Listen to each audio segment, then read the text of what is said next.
All right. Welcome to another beautiful edition of the Spotlight Show, only on Teapot TV. All right. Of course, you know, every edition of the Spotlight Show, we bring you up to speed with latest happenings around entertainment, and to spice it up, we have unique celebrities, unique artists, creatives coming into the studio to be of help, to showcase their talent, to showcase their God-given talent, exactly, and of course to join us to discuss meaningful conversation, interesting topics around entertainment. And today is not an exception, all right? To all our Quibbomites in the building and to the world at large, I think today happens to be very unique because the guest in the studio happens to be your brother, happens to be your son, happens to be your celebrity. All right. I am so thrilled to have an amazing creative in the landmass of Port Harcourt join us on today's edition of the Spotlight Show. Ladies and gentlemen, I want you to have it. Let us have it. I have with me in the building, Lamteen. Thank you. You look so good, man. My pleasure. Bro. Thank you. Honestly, you know, trying to put your sound and your personality, trying to put it together. Bro, okay. you look way different. Thank you. You know, it's one thing to really look different, and it's one thing to sound different. Mm-hmm. And it's one thing to actually sound the way you look. Mm-hmm. But in your case, the difference is like far from each other. It shows you're really a creative. Appreciate that. Thank you so much. Thank you so much. No, why not? Oh my goodness, it feels so good to have you. This is Teapot TV, and this is the Spotlight Show. Mm-hmm. All right, we bring you up with speed with everything that has to do with entertainment. And on today's edition, I'm so happy that I'm having an Aquabomite right here in the building. So moving forward to our conversation today, how has your journey so far around your music, your sound? How has everything been? What has inspired you to, go into music? Because it's one thing with your people, Aquabomite, mm-hmm. to, be very creative, be very successful around entertainment, mm-hmm. and not really giving that recognition back home. Yeah. All right. So what has really been your inspiration, and how far has your journey been?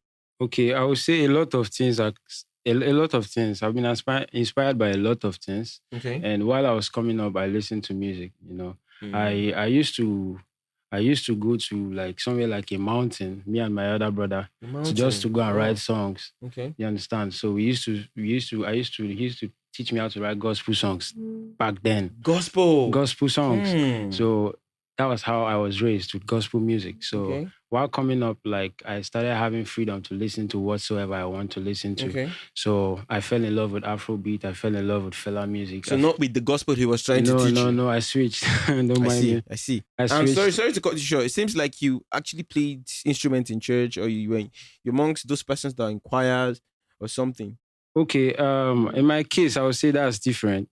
I never played instrument, and I've never been in the choir. Never been. And I've always admired being in the choir, but you never gave it a chance. Yes.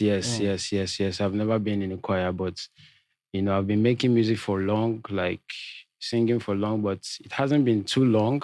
I took the decision of like moving to a studio and like record myself, hear myself sing. And you felt you were very convinced. And I loved it. Yes, I think it's high time I take this up a little. Yeah. All right. So, speaking of getting the inspiration from the gospel, your brother had to put you through gospel and everything. Yeah. Has there been any form of criticism from your family, knowing fully well that, okay, I want to believe that you are from a Christian home? Yes. All right. And now you're not really living by example. You're not living by what I was the taught. path your brother had already led. Has there been any criticism whatsoever? Yes, a lot. Like I get that a lot, especially from my mom. Oh, I see. And my mom would always say like, I will end up being a pastor. Like she used to say that a lot. You know when you stepped in here, before you had to put in the earring thing, I was like, bro, this nigga look like a pastor. Yeah. And all of a sudden, you just shocked me. It's upbringing. That's how I was raised. You understand? But seems you're full of surprises. It happens. Yes. So it's just that my music is like different from how I look. And sometimes when I play my songs to people, they doubt that I'm the one that sang it. Wow. So, like, how long have you been into this industry thing? How long have you been officially? Officially, I would say I started recording full time. Like when I met my friend Arinze Beatings. Big shout out to Arinze Big Money. shout out to Arinze. Arinze what? Arinze Beatings. Arinze Beatings. Big shout out to Arinze Beatings. Yeah. So how has it been from that time till date? It's been amazing, working with Arinze. Like I was able to balance my sound. I don't think I make Afrobeat music. I think my genre of music is like Afro dimension, because like is there a genre like that? There is none. No genre like that. This is so what you're the one bringing it. Yeah. Afro what dimension? Afro dimension. Oh, look out for Afro dimension, people. Yeah. That's the kind of music I make. Why? Because my music is so dimensional. It's not going one way. Like I can be singing something you feel like is different today, and tomorrow I'm singing something that vibes to hip hop, high life. Just a fusion of music that has everything in it. Yeah. Do you understand? That's the vibe I bring. So do you think the industry in particular has like a space or a niche for your kind of sound, or do you think we are really ready to consume your sound? I think my sound or my kind of music is missing.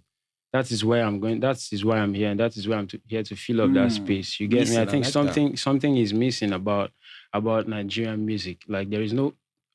It's not like they're not making good music. Everyone is making good music. Yeah. Burna Boy is making good music. Trust me. Yeah. Davido, Wizkid, Rema has already made himself a name. They're making great music. Right? You understand? But when it comes to the kind of music I make, like I want to make music that I'm so confident about. I want to make music, timeless music. Music that you can hear tomorrow, even when I'm no more, you'll be proud you heard something. Okay. And something that everybody can relate to. You can hear a story that relates to you in my music through my lyrics. Beautiful. Or maybe what we are going through in this country. Do you understand? So that is what I'm all about. Like that is why it's called Afro Dimension. All right. So let me ask you this question. I want to bring you back home a bit. Okay. So if you were given a position to become some sort of a minister of sports, entertainment, or what so, right, in your locality or wherever you're coming from, what exactly will you do different with your position as someone who is now experienced around entertainment at the time? Okay, if I'm being given a position like I'll do a lot differently. I think something is missing. See, there's so much talent in Nigeria. We have too many talent in Nigeria. Many talent in Nigeria. If there is a way the government can produce like funds for upcoming artists, it is going to lesser the unemployment we have now. It is going to lesser the fraud we have now. So I think if that is being fixed, like if there's a collaborative way, an artist can say, okay, government is offering you this loan to fund your music. Yeah. Do you understand? To fund your music. And once the music is good, you pay back. Like, how do you pay back? The streams. Do you understand? Okay, the government owns some certain percent of your intellectual property. You understand? Yes, if our government can produce that for us, that will go a long way.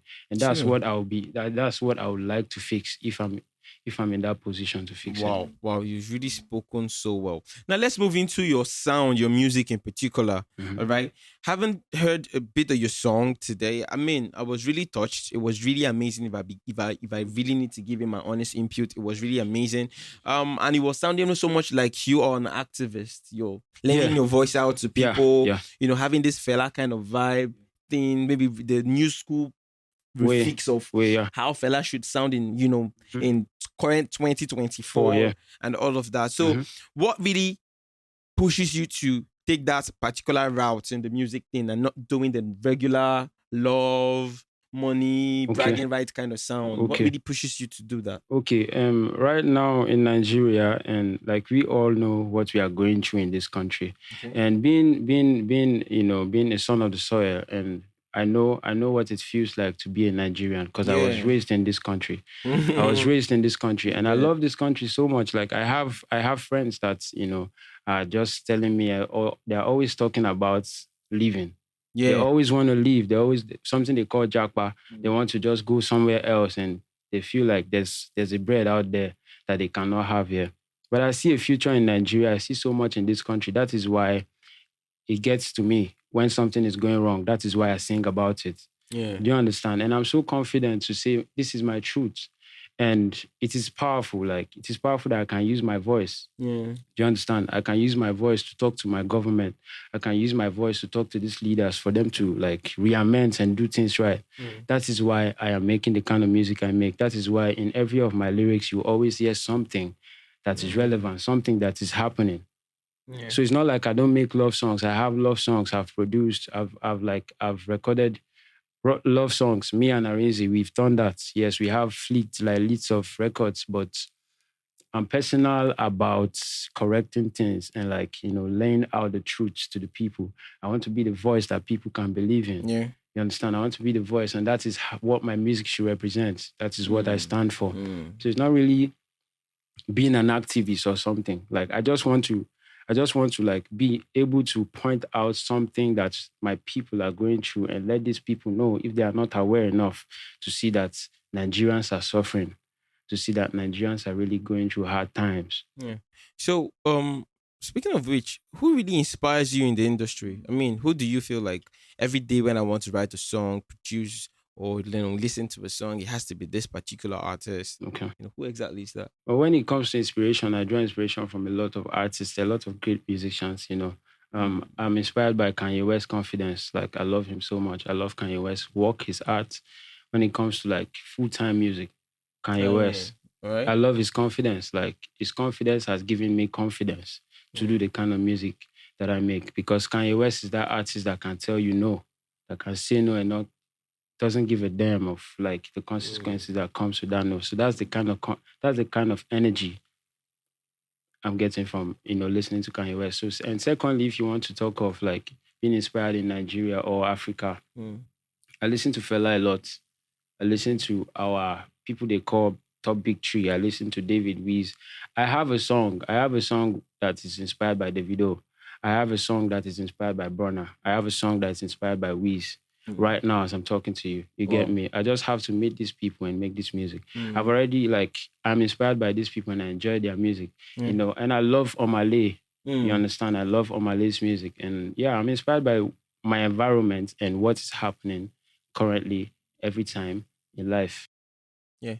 So, if it wasn't music at the time, what exactly would you be doing? I will still be doing music, because I'll still be doing music like that. I can't see myself functioning. No, I'm better. just saying, like, if it wasn't music, like, if you never had this talent, you never had the revelation to go into this, you never had the opportunity that your brother would sit you down and teach you how to write songs, there was nothing about music going through your lineage or what, so what exactly would you be doing? That is what I'm saying. I can't imagine doing something else or being this happy doing something, because music is the only thing I find happy. So indirectly, you wouldn't have been doing anything. I'm not even sure I would have been functioning if not music. You get me? That's how serious it is. That's what I mean. That's how serious it is that I am making music. So I'm not making music because there's money in it. I just want to I want to lay foundations that I want to give my youth the chance they never had with my voice, with my music. That is what I want to do. Yeah. That is why I'm making music. So yeah, if I never had, ended up being, wanting to do music, maybe I'll be that person that's always kicking against the bad things happening in my environment. Yeah. Smart. Well, I wish we had enough time to really condole all your questions and your answers as well, and of course your contributions. But you know what? You can drop in your comments, your observations, whatever you feel you really want to put up as an input to this conversation. You could do that on the comment section. And right about now, I will be drawing the curtain close for this particular segment. I don't know if you have your handles on social media. You can let it out so people can find you, your song, and then follow you up. Okay. On Instagram, I'm Lamteen Gates, and on Facebook, I'm Lamteen Gates. And on TikTok, I'm Lamteen Gates. On Twitter, Lamteen Gates. All right. So your songs, how can they get your songs? Where can they get your songs? Okay, my music's on every streaming platforms: Spotify, Apple Music. So Lamteen Gates. No, Lamteen. If you want to listen to my music on Spotify, my stage name is Lamteen. Right. My handles is Lamteen Gates. Lamteen Gates. Yeah, why is it Lamteen Gates? Why? Because I want to be an open door to my people. Lamteen Gate, lights and gate open. That makes sense. Yes. Yes. Bro, everything about you just creative, man. Thank you. I appreciate you're a that. Thank you. Correct guy. All right, so at this junction, I'll be drawing the curtain close for the Spotlight Show. Feel free to join us on the next edition of the Spotlight Show here on TPOC. All right. At this time, you feel free to follow us up on all social media platforms, Twitter, Facebook, Instagram. We are very much active, and you might just be so lucky we get to follow you back. All right. You could as well drop in your comment section underneath this video, and we might just take it. No, we will take it up and then talk about it on the next segment. And lastly, to whoever is going to be dropping his or her contact or follow-up, we just get to call your name on the next segment. All right. My name is Elvis Vitalis. It's a wrap.